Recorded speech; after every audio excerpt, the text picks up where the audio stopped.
So, another core part of your argument that you're making in the book for why the world is unstable is that the United States, which used to be a major stabilizing factor when it was at its height of power, is now itself in decline, and that makes the whole world less stable.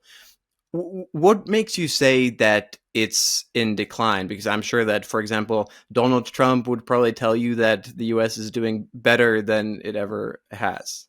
Yeah, it isn't just the US, I say. I say all three great powers are in decline. We can get to China and Russia later on if you want.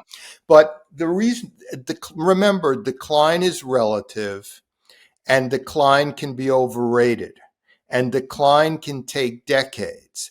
Remember that the British Royal Navy began to decline in the 1890s, but that didn't stop Britain from essentially saving the world in the 1940s. Um, Essentially, I believe America is in decline because the center is gone, that mass democracies function best in the center. When you have center right Republicans, center left Democrats who get together and make compromises all the time and pass intelligent bills through Congress so that institutions function and elections don't matter as much. Because whoever wins, it's going to be someone from the center who the other side can work with, essentially.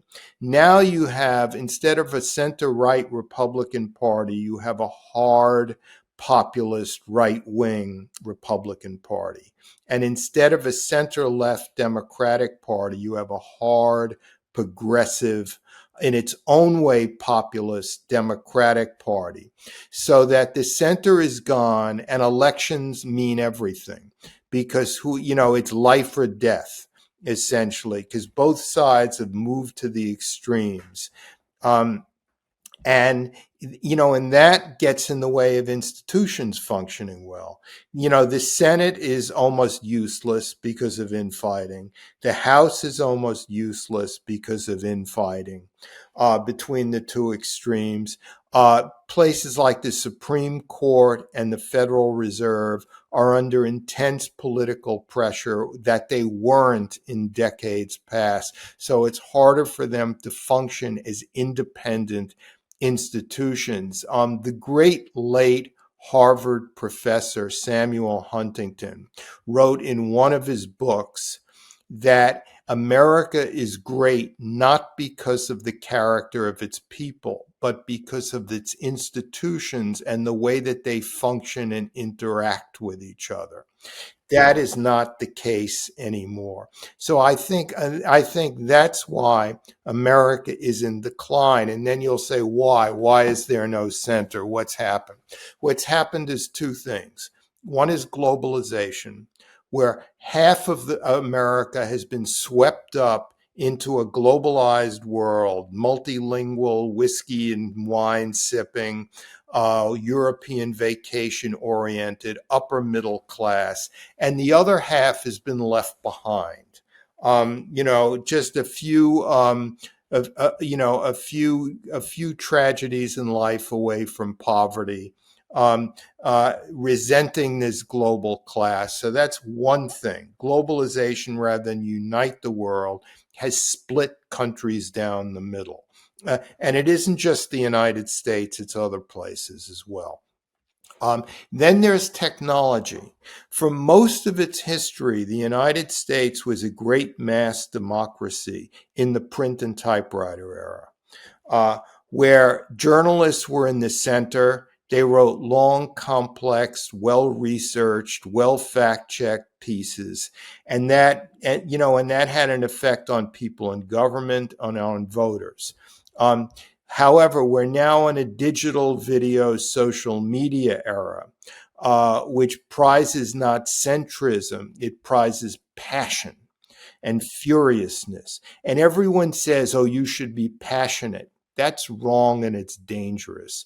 Passion is the enemy of analysis. And social media, with its brevity and its passion, is the enemy of democracy. The founders of the American Constitution would be horrified of social media. Remember, those men, um, Hamilton, Jefferson, Madison, John Jay, um, they were mainly pessimists who, because they were such relentless pessimists, they produced a country of optimists, because they thought out loud about everything that could possibly go wrong. And they avoided it so that America became a rich, optimistic country. But that era is slowly fading. There's so many different things I would want to dig into, but one of the core arguments you made and that you make in the book is one that I think it's really interesting because it goes so much against the mainstream, where you basically say that the era of politics when you would have two candidates who would be chosen by the party elites in some kind of a not very transparent party deal, and then both would have basically quite mainstream opinions and policies. So whoever gets elected, not that much has changes for some fundamental issues. For if you would probably ask a number of Americans or people on the street if that's better than the what you call pure democracy, where when elections decide everything, they would probably prefer the pure democracy. But you're saying that's not the way, and actually the backroom dealing is probably necessary part of the politics to produce the better outcome. James Madison did not want a democracy. He wanted a republic, and he got a republic. And the difference is in a republic, you have indirect democracy, a partial democracy. And that functioned in the era of what you were referring to, which is called the smoke filled rooms. When party bosses, in an era when everyone smoked cigarettes and cigars, essentially chose the candidates, and then the public got to choose between the candidates of each party. So it was a partial democracy. The party bosses would never have chosen Donald Trump in 2016. They would have chosen boring, uninspiring Jeb Bush, who would have governed excellently like his father, not like his brother. And the country would have rolled along. But with the end of the smoke filled rooms and the party bosses deciding who the voters could choose, we got a pure democracy. And that's what's led not just to Donald Trump, but to a lot of other characters, flaky characters. And, Trump is not flaky, he's different, but there's a lot of flaky characters in both the Democratic and Republican parties who would never have been allowed to become senators or congressmen in previous eras.